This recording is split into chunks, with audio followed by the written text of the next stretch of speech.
What's going on, guys? Welcome to week 5 of the subscriber store review series. So every single week I'm taking 3 random followers of my Instagram account and reviewing their Shopify stores in a video, like this one today. I do realize I'm a few days behind on these, so week 6 will be coming kind of in the next 3 to 4 days instead of the next 7.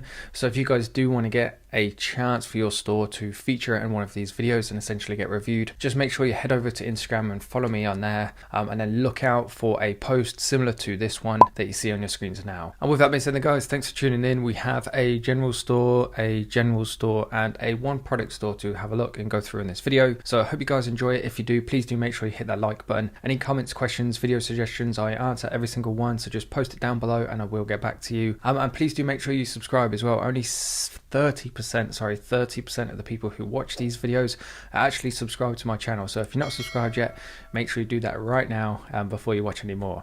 With that being said, then thanks again, and let's jump straight into it. So the first store I'm going to be looking at today is Trend and Trinity. It is in fact a general store, and I will in fact be looking at all 3 of these stores through a mobile device. I've currently got my phone in front of me right now. The reason being is because the majority of your customers, if you're using social media marketing, will be looking at your stores on a mobile device.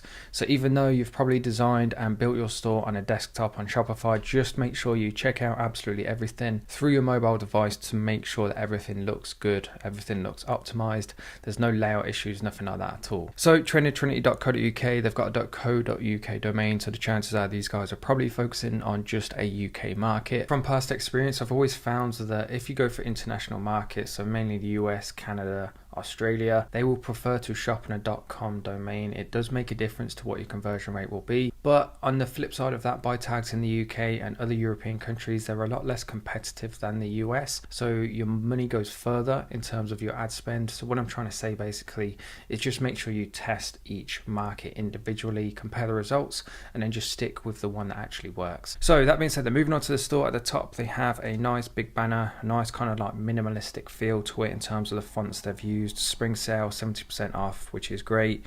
I quite like the look of this theme. They've got the menu icon in the middle, simple drop down there and then, easy to navigate. And then we go straight into the product, so no hero image, nothing like that. It's just straight into the shop, which I've got no problems with, to be honest. The overall look and feel of this looks really good, as long as I've got a decent about us page and a contact us page, because ultimately customers want to know who they're buying from, and they want to know that they can get hold of you, they can contact you if there's a problem with their order. So these are details that you must include on your site. In terms of the products, they look fine, and they've all been renamed by the looks of things. The prices are very, very cheap. You would struggle to sell a lot of these products profitably on the front end when it comes to Facebook ads. Now I don't know which particular product they're focusing on, which is kind of a good thing, to be honest, because you want to make sure that every single product page looks good and is up to scratch in case your customers go shopping around. So I'm going to check out the footer just to make sure they have got all the correct links. As you can see, they've got their collection lists, which are fine. All the images are pretty decent quality. Some have text on, some don't, so that is one potential improvement that they can make. If you go into any branded store, all of their images look like they've been taken by the same person on the same day, if that makes sense. And that is kind of one of the downfalls to a general store or to dropshipping, is that unless you buy a sample product of every single one and take the image yourself, then your images are going to look a bit mismatched, but ultimately it's not going to hurt your success rate too much. With that being said, then we have their footer, which in terms of it being pleasing to the eye, it looks good, but there's no contact us page here, which is a big no-no. You have to have contact details unless it's in here. Bestsellers, so no, this is all just different products. So to my knowledge, unless I've missed something here, there's no contact details on this website, which is really going to harm your conversion rate. If you install apps like Lucky Orange, you can see the kind of pages customers go to. A lot of customers will look at your contact us page or your actual Facebook page as well, just to make sure that you are legit essentially and you are an established business that they can trust. So this is the product I've chose at random. It is a derma roller, 196 titanium microneedle facial derma roller. That's quite a mouthful. I would perhaps rename it to something a bit simpler or easier to recognize, or something unique to the brand. So it could be the TNT micro roller or something like that, just to kind of try and brand your products through the names of them, it makes it that bit more difficult for your customers to find it elsewhere too. They have some decent images. Now, in my opinion, I would prefer kind of like scrollers for a mobile device, because some products that have loads of different variants, loads of different colors, or loads of different options, if you have say 6, 8 or 12 images, the customer's going to be scrolling 2 or 3 pages down just to get to the add to cart button, which is again a big no-no. Just one small little thing I have noticed, kind of like a housekeeping issue, is that these images aren't the same size either. For the time it takes, it's worth doing. It just adds that level of professionalism which you should have in your stores. They've got the price, it's on sale. Now they've got the variants which are misnamed. This is something if you've watched the previous weeks, you'll see this comes up time and time again. Too many people don't have that attention to detail, so we're selecting different sizes here, we're not selecting colors, so it's just one of those housekeeping issues that you need to take care of. And then the other thing is the product description. So by the looks of things, when you import products through Overload, this looks like the default kind of description that comes across from AliExpress. A lot of this will be kind of broken English, won't have any real relevance to what the customer wants to know.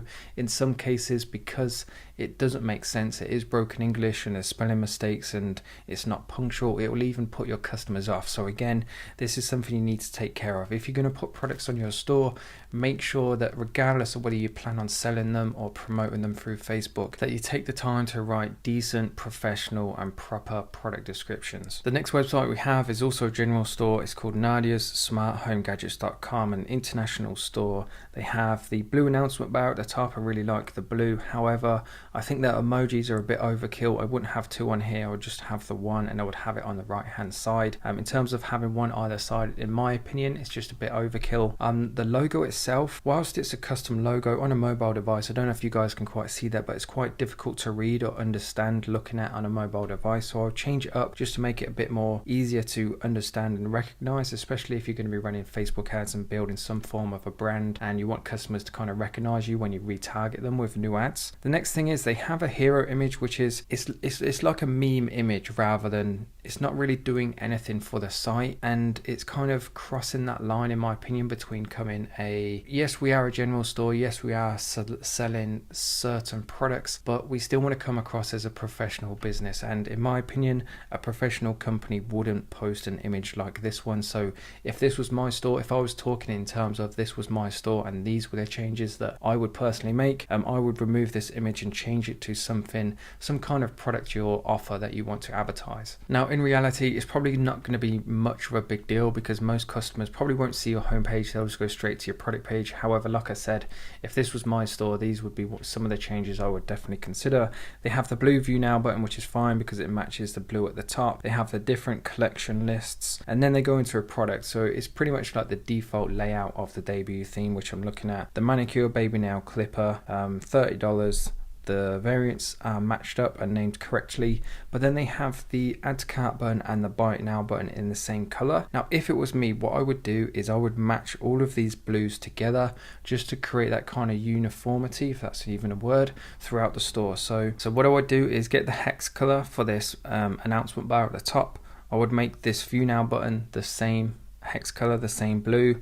Then I would make this sale color, so you see it says 2868 sale. I would also make that in the same blue, and then I would make the A to C button that same blue as well. And like I said, it just creates that uniformity or that synchronicity, if that is even a word, throughout the store, which just makes your store come across as more professional. If we skip down into the footer, then I'll come back to the product pages in a second. This is done fine. It's a decent layout. They've got all the kind of typical links you would expect to find in an e-commerce site's footer, like the different privacy and refund and shipping policies, an FAQ, and a contact us one as well. By the looks of it, now I know I'm being a bit nitpicky here, but the S on the us in the contact us is a capital as well. I would just make that lowercase, just so again it's just a bit more uniform throughout your site. And then they have a gmail.com account. Now to tell the honest truth, I've had successful stores that have run from Gmail accounts, but you can get a custom email domain for about, in fact I think the price has gone up, I think it's £12 per month now for a G Suite email account. So for example, then you could have support at nadiasmarthomegadgets.com, and I just think it looks that much more professional, and it's definitely worth doing. So the product page then, I've gone for the baby nail clippers since this is the products on the home page. The name is fine. They've got a review app here, 8 5-star reviews. Now 8 is probably a bit touch and go, but I would say where possible you want to try and include at least some 3 and 4-star reviews. By the looks of it, if we just quickly flick through, they've got Looks reviews, which is good. It's the only review app I recommend to people, but you need to have 3 and 4-star reviews in there as well, because otherwise it just looks a bit fishy, a bit suspicious.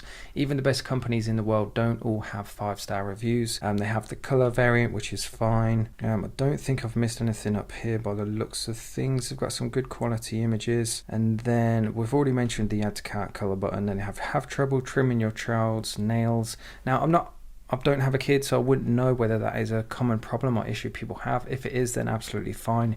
What you want to always do with your product descriptions is highlight the issue to your customer and then offer the solution. So the solution is fine here. So they have followed that format, which is absolutely perfect. You just need to make sure you're addressing a true issue or a true problem that people are experiencing. Just reading through this now, then there's a bit of a layout issue here. So baby nail trimmer gives parents a solution to the dangers of ordinary nail clippers, specifically designed to safely and quickly trim. So is that the same sentence? I'm not 100% sure. If it isn't, then that specifically obviously needs to have a capital S on. They've got a really detailed product description, which is great. However, it's a bit too extensive for my liking. The keywords need to be in bold a bit better here. The information just needs to be a bit more easily consumed, just to make it that much more faster for your customer to see the key information and then be ready to make a purchase. The other thing as well with a product like this, because it is with a quite delicate and fragile topic, obviously people for the right reasons are very protective, especially over babies. Then when you say electric nail polisher, it sounds quite harsh. It sounds like some kind of power tool. People are naturally going to be hesitant about using a product like this on their baby. So if it was me and I wanted to try and sell this successfully, I would definitely, you need a video of how the product works, the sound it makes, how effective it is, and most importantly how safe it is as well. So they've got Looks reviews, which is great. Like I've already mentioned, it's the only review app I have on my own stores. But what you need to do is read through these and make sure they make sense, because the reviews come from AliExpress. It's not just English speakers on AliExpress, so a lot of these will be broken English, and again, if they don't make sense, they're going to look fake and it's not going to look very trustworthy. Did not try it on baby, tried it on my fingers, it's fast. So if it was me, I would remove this one, because again, you're selling within the baby niche. You need these reviews to sound like they've come from mothers. Moving on to the third and final store then, guys, we have a one product store. It's called meetdefroster.com. I absolutely love the name. There's a huge opportunity here to sell this product successfully. I really like the product. It featured in one of my product videos a few weeks ago. There is a new video on new products coming very shortly as well, so if you want to make sure you don't miss out on that, make sure you do subscribe. And I've actually ordered one of these myself as well to test if it really is as effective as what it shows in the videos. So I've just had a quick flick through, and by the looks of things, this store is set up in 2 different ways. So we have, this is essentially their homepage, which to me it needs quite a bit of work. It looks a bit spammy. There's a few layout issues. But then they also have this page here, the Meet Miracle page, which looks a bit more like a typical product page, and this is 10 times better. So this is what I'm going to go through now in this video. So the images are really good, but for whatever reason, when I'm clicking on them, it's not showing them at the top, which comes across as a bit of a malfunction in my opinion. I think most customers, most visitors would expect to click on an image and it then display at the top so they can see it without having to kind of double click it to then see it. So that's something I would definitely change if given the opportunity. Size, you have medium or large, which is great. I'm assuming they'll have the sizes somewhere else detailed. They do at the bottom. Now, because it's not a lot of dimensions to include, what I would do if it was me, I would have medium and then in brackets the actual dimensions of it, and then large and then again in brackets the dimensions. They've got the quantity, they've got the prices, everything looks really good so far. Then we come to a limited stock bouncing button. Now, to be honest, I think these look a bit spammy, but you'll have to test with your audiences and see which converts best. do 2 weeks at this, then 2 weeks with one that isn't, jumping around and see which one converts the best, and obviously just stick with that particular one. This free shipping checkbox, this needs to be bigger, it needs to be centralized like everything else on the page. Bit of a layout issue there in my opinion. They have this GIF which is working really well. It illustrates how the product works, which is great. I think this is done really well so far. Again, they've got some decent images and GIFs, they've got the keywords involved. So far so good. There's just those couple of little things that need tidying up in my opinion, and then you'll have a really nice looking product page. To finish off this store then, we have a FAQ for the actual product specifically. Now this is something you don't see very often, but because it is a one product store, you want to make sure you put as much information as possible about the product. So I think it's a great idea, it works really nicely. And then they go into the reviews, which have got images. They've got a really nice looking review app where you can see the country of it. And basically they've just done a really good job. In fact, it looks pretty professional. So apart from those few minor little layout issues and things I mentioned at the top, then they've got a really nice looking product page here. To make this successful, in my opinion, you need to build out your socials and make sure you come across as this is your sole product, this is your sole brand, and essentially build a brand around it. Post content about barbecuing and meat and things like that, different memes. We're coming into the perfect time. A product like this I think can sell really well if you have the branding, the content and the site, and the influencers behind it too. There's tons of influencers on YouTube. Influencer marketing doesn't just have to be on Instagram, it can be on YouTube. So definitely start getting in touch with people like that and getting them to promote your product. And with that being said then guys, that is it for this video. Those are the 3 stores I wanted to show you. Hopefully you guys enjoyed it. Hopefully you learned something new as well. If you did, please do make sure you let me know by leaving some sort of comment, leave a like on the video, make sure you subscribe. And finally, to kind of finish the video off then, I do have a training program of which I do offer my full support and guidance. It's called the Ecom Academy. If you've never heard of it, please do go check it out, see what you think, and then if you've got any comments or questions about it, just make sure you let me know. There will be a link in the video description below. That being said, thanks again, I hope you enjoyed it, and I'll see you in the next one.